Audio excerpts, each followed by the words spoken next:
Perhaps you haven't ever wondered who the best dancer was among the post-World War II French existentialist philosophers. It's a simple oversight to make. We tend to see philosophers as thinking heads, maybe smoking a cigarette and gazing into the unknown, but never cutting the rug. We know the answer concerning who the best dancer was among the post-World War II French existentialist philosophers, thanks to an excellent book by the freelance historian Sarah Bakewell. It's titled At the Existentialist Cafe, Freedom, Being, and Apricot Cocktails. The answer is Maurice Merleau-Ponty, who was known in his time as the dancing philosopher. Maurice Merleau-Ponty is a name that we Americans don't know that much about, and that's a shame. Sarah Bakewell is a brilliant researcher, and she has a thorough knowledge of the existentialist milieu in Paris after the war. Also, she's able to articulate the philosophy very concisely and clearly. Take, for example, this on Sartre's most famous concept, existence precedes essence. She writes, "You might think you have defined me by some label, but you are wrong, for I am always a work in progress. I create myself constantly through action, and this is so fundamental to my human condition that, for Sartre, it is the human condition from the moment of our first consciousness to the moment when death wipes it out. I am my own freedom, no more, no less." And also this one. Merleau-Ponty saw quite calmly that we exist only through compromise with the world, and that this is fine. The point is not to fight that fact or to inflate it into too great a significance, but to observe and understand exactly how that compromise works. We only exist through compromise with the world, and this is fine. Merleau-Ponty also wrote one of my favorite quotable quotes, "We can never move definitively from ignorance to certainty, for the thread of the inquiry will constantly lead us back to ignorance again." Why was Merleau-Ponty the best dancer? Well, for one reason, his entire philosophy was about being in your body, how we inhabit our bodies, and how we negotiate that space that surrounds us. Merleau-Ponty stated the obvious very succinctly, "I am conscious of the world by means of my body," end quote. It's obvious, but we tend to forget that a lot. Nowadays, we hear the phrase lived experience everywhere. We use it to express the idea that every person's subjective experience is valid and important.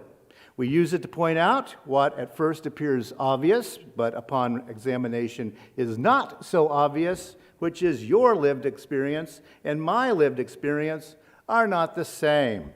And that's okay. That's the nature of reality. The term lived experience has come into vogue in popular usage because it is a useful concept. It explains, for example, how one person can see history as a march toward freedom and another can see history as an endless story of subjugation and warfare.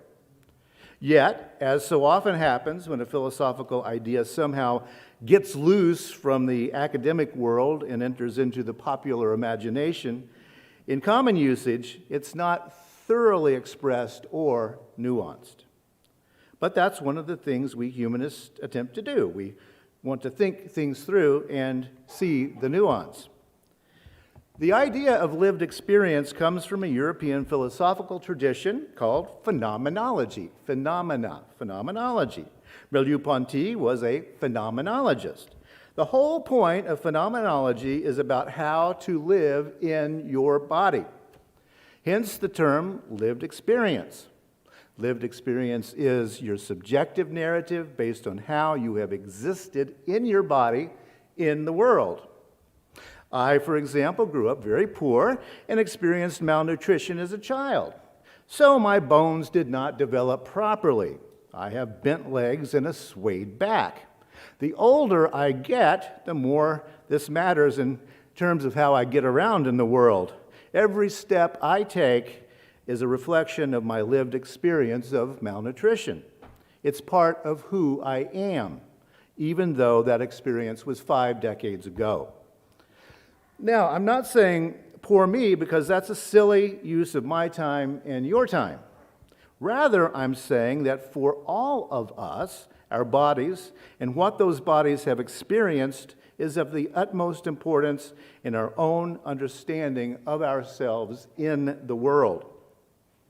Lived experience, however, is a concept that can stay very abstract and even all up in your head because the idea ignores another part of phenomenology, which is the term lived body.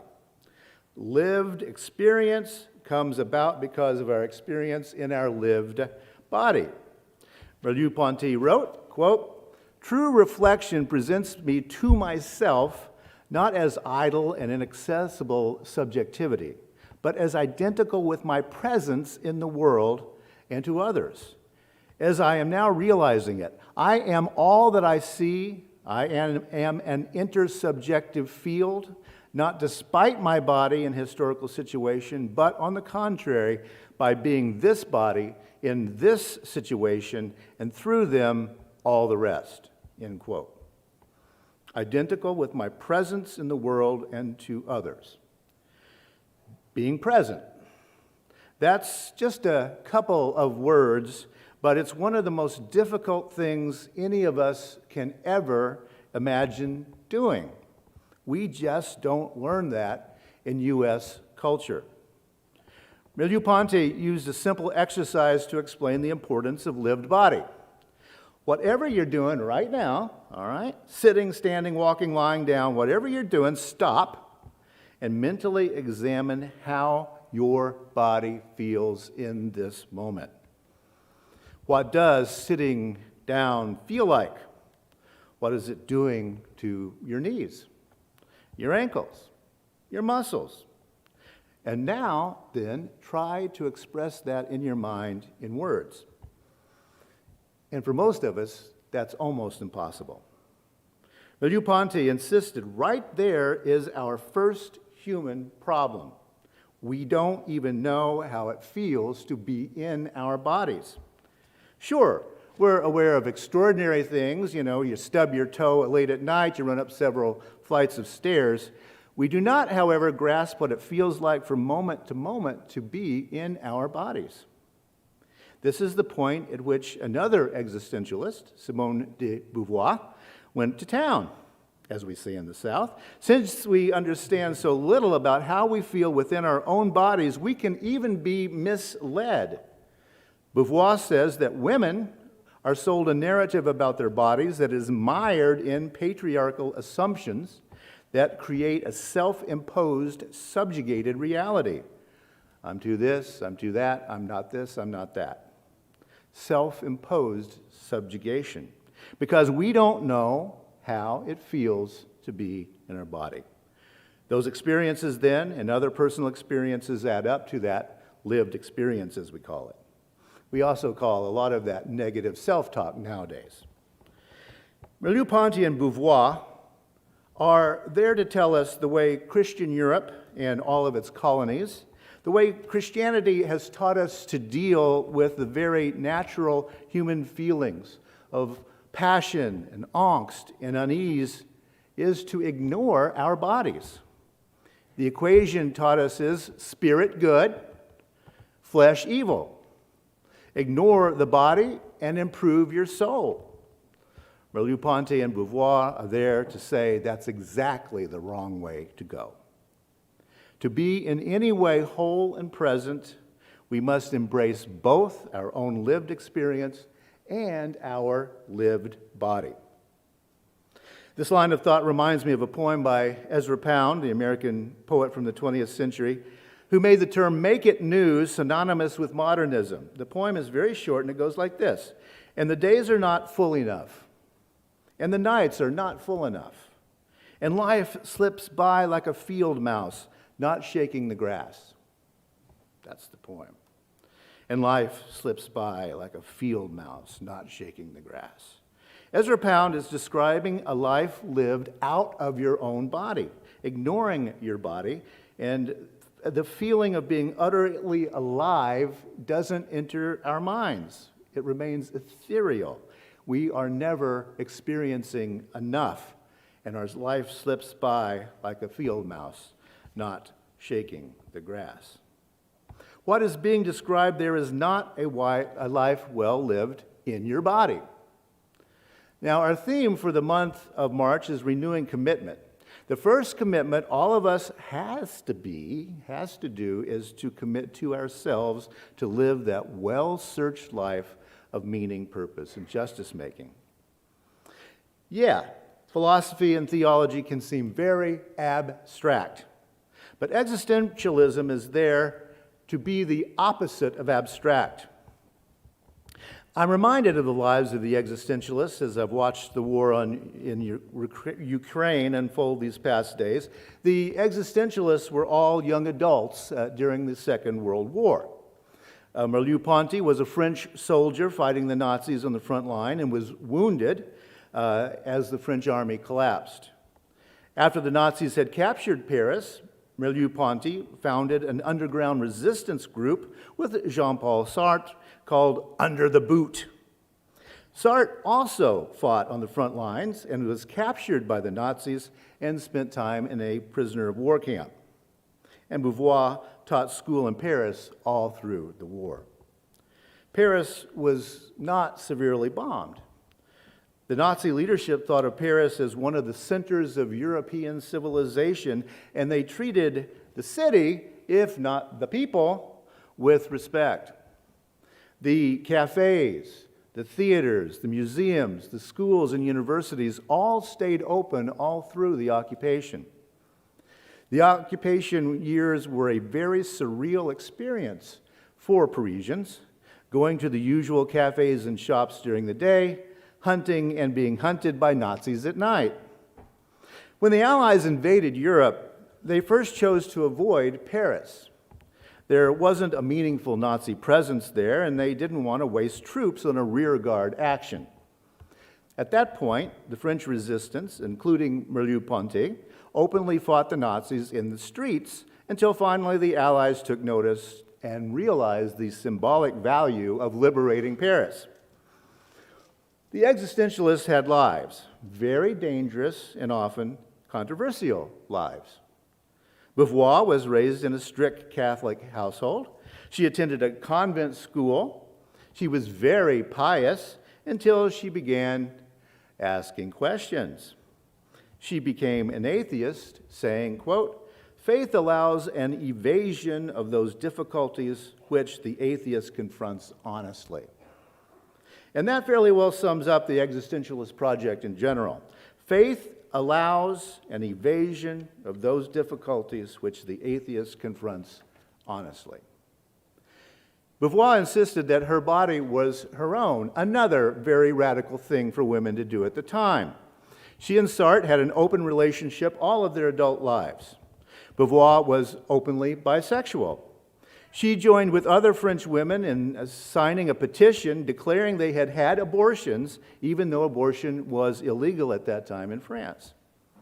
And Beauvoir scandalized Americans by having an open affair with the American writer Nelson Algren, who wrote The Man with the Golden Arm. And sometime you're in Chicago and you have some time, go to Wicker Park neighborhood and hang out in the coffee shops and the bars where Beauvoir and Algren hung out when Beauvoir was in the U.S. And Wicker Park is still a very artsy kind of neighborhood. The existentialists are here to tell us that our existence is an existence only, but the essence of our lives in the face of suppression, oppression, imprisonment, war, torture, murder, the essence of our lives is the choices we make in the face of the terrors of living. And that's what commitment is. a commitment to realizing every day where we are and making life new every day. Now, to summarize, I talked about information a lot a couple of weeks ago. The folk understanding of human consciousness is called information consciousness. Many, if not most people, think that our consciousness is the product of our brains processing information. Even though this does sometimes feel true, this does not appear to be how consciousness works. Though what the consciousness is, we still don't really know.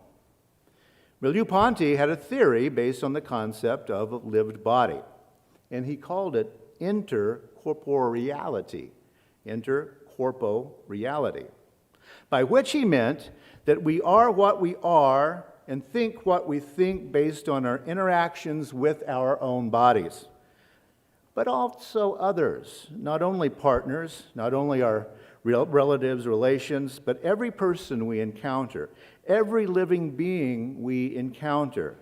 If we experience other bodies as mere objects, the other, we are, Merleau-Ponty said, walking among corpses. He used German Körper. We are choosing to walk through our lives experiencing others as corpses. And that's one way to live. But it's not, as Ezra Pound would tell us, a fulfilling one. Merleau-Ponty said that we must take our own lived experience and our own lived body out into the world of other living bodies. Liebe, he wrote it in German.